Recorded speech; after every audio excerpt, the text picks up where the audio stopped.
ถ้าหากว่าเจ้าเป็นผู้ป่วยทางจิตแท้ทางตำรวจก็คือจะส่งตัวไปรักษาเนาะพี่น้องเนาะไปรักษาให้หายให้อิหยังเรียบร้อยแล้วแล้วก็เจ้าก็ต้องไปรับกรรมตามกฎหมาย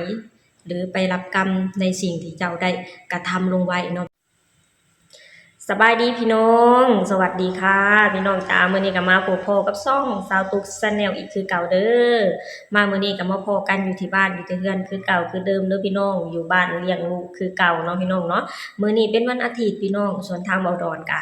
ไปส่งปูนตั้งแต่เช้าๆเนาะพี่น้องเนาะมื้อนี้เป็นวันหยุดของเพิ่นเด้แต่ว่าบ่ได้หยุดเนาะพี่น้องเพราะว่ามื้อวานนี้เพิ่นไปส่งปูนและเพิ่นกลับมาแต่เว้นหรือช่วงบ่ายๆเพิ่นกลับมาฮอดเนาะทางโรงงานก็เลยใส่ปูนให้อีกก็เลยรอบมื้อนี้ก็เลยไปอีกรอบหนึ่งเนาะพี่น้องเนาะส่วนทางเจ้าตูกะอยู่บ้านเลี้ยงลูกคือเก่าเนาะพี่น้องเนาะ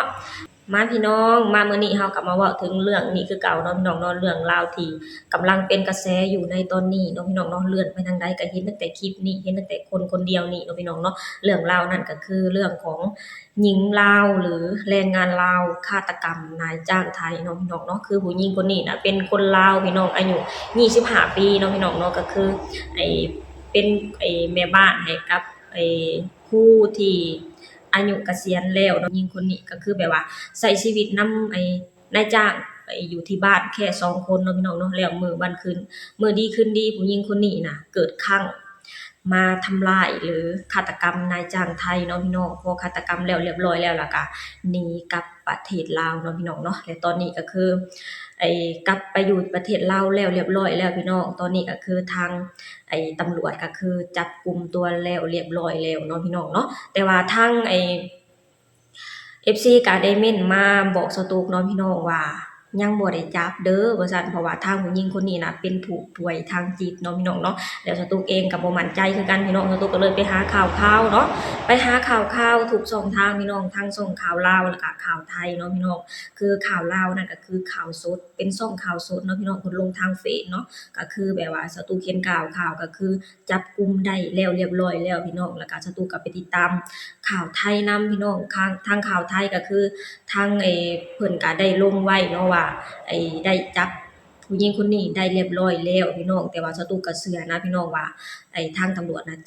จับได้แท้เนาะพี่น้องเพราะว่าทางข่าวไทยน่ะถ้าหากว่าเพิ่นแบบว่าถ้าหากว่าเพิ่นบ่ไกร่กรองออกมาอย่างดีน่ะเพิ่นจะบ่เอาลงมาให้ทางประชาชนได้เบิ่งได้ชมอย่างแน่นอนเนาะพี่น้องเนาะคือแบบว่าสตูก็ค่อนข้างเชื่อว่าทางตำรวจน่ะจับผู้หญิงคนนี้ได้เนาะพี่น้องเนาะ แล้วคือทางผู้หญิงคนนี้อะคือหนีไปอยู่บ้านพ่อเนาะพี่น้องอยู่ที่บ้านไอ้บุบ้านหนองบัวเมืองจำปาสักแขวงจำปาสักเนาะพี่น้องเนาะและทางแบบว่าทางตำรวจก็คือได้ติดตามไปจับตัวเนาะฮอดบ้านของพ่อเลยเนาะพี่น้องแล้วทางผู้หญิงคนนี้ก็คือรับสารภาพเนาะพี่น้องว่าได้ทำแท้ได้กระทำนายจ้างถึงแก่ชีวิตแท้เนาะพี่น้องโดยอ้างว่า ทางเทพสั่งให้ทำเนาะพี่น้องเนาะนี่แหละพี่น้องก็จะเป็นประมาณนี้เนาะพี่น้องคือตอนนี้ก็ชาวตุ๊กก็ติดตามข่าวอยู่ตลอดเวลาเด้อพี่น้องทางข่าวก็ได้แบบว่าทางข่าวประเทศไทยเนาะเพิ่นก็ได้ลงไว้ว่าตอนนี้น่ะผู้หญิงคนนี้น่ะกำลังถูกทางเจ้าหน้าที่ตำรวจอยู่ที่ประเทศลาวน่ะจับกุมไว้เนาะพี่น้องเนาะคือจับกุมไว้เพื่อรอการรอเอกสารเพื่อนำส่งผู้หญิงคนนี้น่ะกลับคืนสู่ประเทศไทยเนาะพี่น้องเนาะไปรับโทษอยู่ที่ประเทศไทยเนาะพี่น้องเนาะก็คือตอนนี้ก็คือกำลังเตรียมขบวนการตามกฎหมายของทางระหว่างทั้ง2ประเทศนั่นแหละพี่น้องเพราะว่าทางประเทศไทยจะมาเอาตัวคนร้ายไปก็คือแบบว่ามันก็ค่อนข้างยากเนาะพี่น้องเพราะว่าแต่ละประเทศก็คือต้องมีกฎหมายแล้วก็มีการวางแผนแล้วก็มีขั้นตอนของแต่ละประเทศเนาะพี่น้องเนาะก็คือตอนนี้ก็ทางตำรวจไทยก็คือยังรอทางตำรวจลาวน่ะเคลียร์ทุกสิ่งทุกอย่างแล้วเรียบร้อยแล้วทางตำรวจลาวน่ะจะส่งผู้หญิงคนนี้น่ะคืนไปให้กับทางตำรวจไทยเพื่อดำเนินคดีตามกฎหมายเนาะพี่น้องแล้วทาง FC ก็ได้เม้นมาบอกสตูว่าผู้หญิงคนนี้น่ะเป็นผู้หญิงที่ป่วยทางจิตเนาะพี่น้องสตูเองก็ยังสงสัยอยู่เด้พี่น้องว่าผู้หญิงผู้นี้ป่วยทางจิตคือสามารถกลับบ้านเองได้เนาะพี่น้องเนาะสามารถรู้ว่ากลับบ้าน ทางใดต้องขี่มอไซค์ไปหมอชิดพอไปหมอชิดแล้วก็สามารถซื้อตั๋วกลับบ้านได้พี่น้องพอฮอดบ้านแล้วเรียบร้อยแล้วก็สามารถโทรให้พ่อให้แม่มารับจ้ะพี่น้องก็ยังงงอยู่เดะว่าคันคนป่วยทางจิตอิหยังคือรู้ขั้นตอนการกลับบ้านได้เนาะพี่น้องก็คือว่าแหละพี่น้องเฮาก็สงสัยเนาะพี่น้องเนาะเฮาก็บ่ฮู้สาเหตุที่แท้จริงเฮาก็บ่ฮู้ว่าผู้หญิงคนนี้น่ะป่วยทางจิตแท้หรือบ่เฮาก็ต้องคอยติดตามกันไปเนาะพี่น้องเพราะว่าทางไอ้ข่าวไทยเพิ่นได้ลงไว้เนาะพี่น้องถ้าหากว่าทางตำรวจลาวน่ะส่งผู้หญิงคนนี้ให้ทางตำรวจไทยแล้วเรียบร้อยแล้วทางตำรวจไทยเพิ่นจะมีการตรวจสอบก่อนเนาะพี่น้องตรวจสอบหรือเอาผู้หญิงคนนี้น่ะไปให้ทางแพทย์น่ะตรวจอาการหรือว่าเบิ่งอาการว่าผู้หญิงคนนี้น่ะป่วยทางจิตแท้หรือบ่หรือว่าเป็นแค่ข้ออ้างให้พ้นโทษเนาะพี่น้องเฮาก็มาคอยชมมาคอยติดตามกันไปพี่น้องว่าหลังจากที่ตำรวจลาวส่งผู้หญิงคนนี้ให้ตำรวจไทยแล้วผลเฉลยจะออกมาแบบใดเนาะพี่น้องเนาะว่าป่วยทางจิตแท้หรือว่าเป็นแค่ข้ออ้างเนาะพี่น้องเนาะคือตอนนี้เฮาก็บ่สามารถเว้าหยังได้เนาะพี่น้องเนาะเฮาก็ต้องคอยชมคอยติดตามกันต่อไปพี่น้องว่าผลมันจะออกมาแบบใดเนาะพี่น้องเนาะแต่ว่าถึงผลจะออกมาจั่งใดก็แล้วแต่พี่น้องถ้าหากว่าเจ้าเป็นผู้ป่วยทางจิตแท้ทางตำรวจก็คือจะส่งตัวไปรักษาเนาะพี่น้องเนาะไปรักษาให้หายให้อิหยังเรียบร้อยแล้วก็เจ้าก็ต้องไปรับกรรมตามกฎหมาย